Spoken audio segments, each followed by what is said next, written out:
మన శివాజీ గారికి ఇచ్చేద్దాం.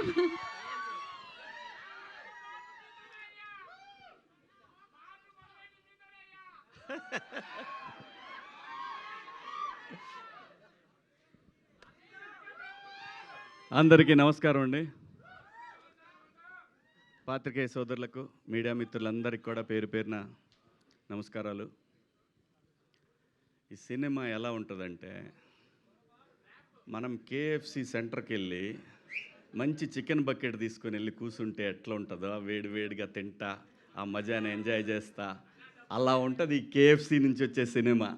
ఇదైతే పక్క. అక్కడ చూడండి, ఆయన అసలు పెట్టారు కోనా ఫిలిం కార్పొరేషన్, కేఎఫ్సి. ఏ మాత్రం ఆ బ్రాండ్కి తగ్గదు. ఇది చాలా మంచి లవ్ స్టోరీ అండి. ఇది నాకు కథ తెలుసు.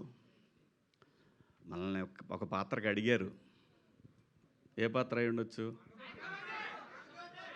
రొటీన్గా ఉంటుందని నేను మా వాడితో అన్నా, వద్దురా ఇది దీంట్లో కాదులే, మనం వేరే దాంట్లో చేద్దాం. పైగా మా శ్రీదేవి తను ఎంత గొప్ప ఆర్టిస్ట్ అంటే, మీరు అమ్మాయి రీల్స్ ఏమైనా చూసారా? ఓరి బాబో ఏం ఎక్స్ప్రెషన్స్! నాకు కోర్టు సినిమా చేసేంత వరకు ఎవరి పిల్ల ఏదో ఓకే ఎర్రగా బుర్రగా ఉంది, బాగుంది, తీసుకున్నారు హీరోయిన్ అనుకున్నా. ఆ సినిమా అయిపోయినాక 6 నెలలకి తనకు ఒక రీల్ పెట్టానమాట శ్రీదేవికి. ఏటమ్మా ఇదే అని అన్నా. అస్సలు బాబోయ్, ఇందాక అదే చెప్తున్నాను. అందుకు ఎంత మంచి ఆర్టిస్ట్ అంటే చాలా చాలా మైన్యూట్గా ఉంటాయి తన రీల్స్లో ఇచ్చే ఎక్స్ప్రెషన్స్. చాలా గొప్ప ఆర్టిస్ట్ అవుతుంది, చాలా దూరం వెళ్తుంది. అలాగే రోహన్ ఏదోట్లే అబ్బా, నా ఇష్టం వచ్చిందంట మంగపతి ఇక్కడ. నాకు అది కన్ఫ్యూజు. మాకేమో 90స్లో రోహన్ గాడు ఉన్నాడు, ఈడ రోషన్ గాడు, ఎక్కడ తెచ్చేది నేను. సరే, వీళ్ళిద్దరూ very close to my heart. So మంచి డాన్సరు, మంచి టైమింగ్ ఉన్న artist, long way to go. పైగా మనోడి హ్యాండ్ కూడా మంచి లెగ్, బ్రహ్మాండంగా వరుసన మంచి మంచి బ్యానర్స్లో మంచి సినిమాలు చేస్తున్నాడు, మంచి బిహేవియరు. సో ఇది చాలా ఇంపార్టెంట్ అప్కమింగ్ ఆర్టిస్టులకి. సో ఇవన్నీ పుష్కలంగా ఉన్నాయి మా వాళ్ళు.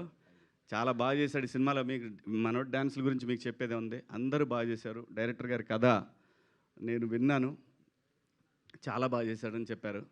సో కోనా గారి ఆ గొడుగు కింద వీళ్ళందరూ కూడా చాలా సేఫ్ జోన్లో ఈ సినిమా నుంచి నెక్స్ట్ లెవెల్కి వెళ్ళబోతా ఉన్నారు వీళ్ళందరూ. ఖచ్చితంగా కోనా గారి ఫోటో వాళ్ళ జీవితకాలం పెట్టుకోవాలి, కొత్త డైరెక్టర్ కానీ వీళ్ళందరూ కూడా. ఎందుకంటే వీళ్ళందరికీ ఎవరికి తెలీదు, ఈవెన్ మన శివగారికి కూడా తెలీదు.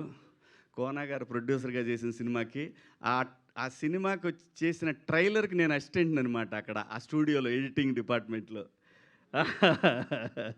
రాజ్భవన్ రోడ్లో. తోకలేని పెట్ట, ఇది ఆయన ప్రొడ్యూసరు. నేను అప్పుడు ఎడిటర్గా పనిచేస్తున్నాను. సో ఆ సినిమాకి ఒక సీనియర్ ఎడిటర్ ఉన్నాడు, ఆయన దగ్గర నేను ఆ టైంలో నేను అసిస్టెంట్గా పనిచేస్తున్నానండి.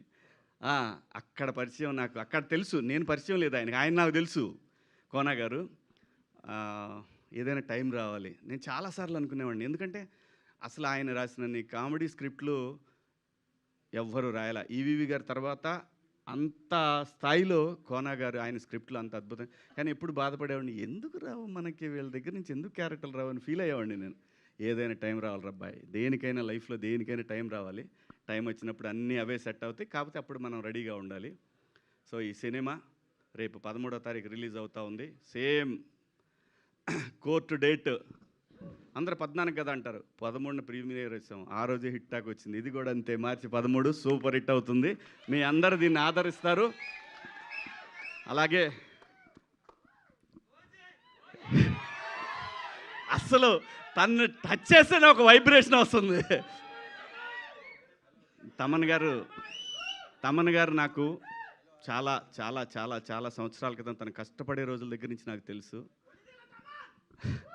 నందమూరి తమన్ కావచ్చు, కొణిదెల తమన్ కావచ్చు, తెలుగోళ్ళ తమన్, అది చాలా బాగుంది కదా. జై తమన్. సో అందరికీ కూడా పేరు పేరున ఇక్కడికి వచ్చేసిన మీ అందరికీ కూడా thank you so much. Thank you Kona గారు పిలిచినందుకు. థ్యాంక్ యూ మీడియా మిత్రులకు అందరికీ కూడా థ్యాంక్స్. కలుద్దాం, తొందరలో కలుద్దాం. Thank you. సో మీ ట్రిపుల్ఎస్ కూడా ఫస్ట్ అడ్వాన్స్ కంగ్రాచులేషన్స్ అండి. సాంప్రదాయాన్ని సుబినికి కూడా థ్యాంక్ యూ. అంతే, అంటే మైక్ తీసుకుంటూ చెప్తున్నాను అనమాట నేను దానికి. All the best. అండ్ నా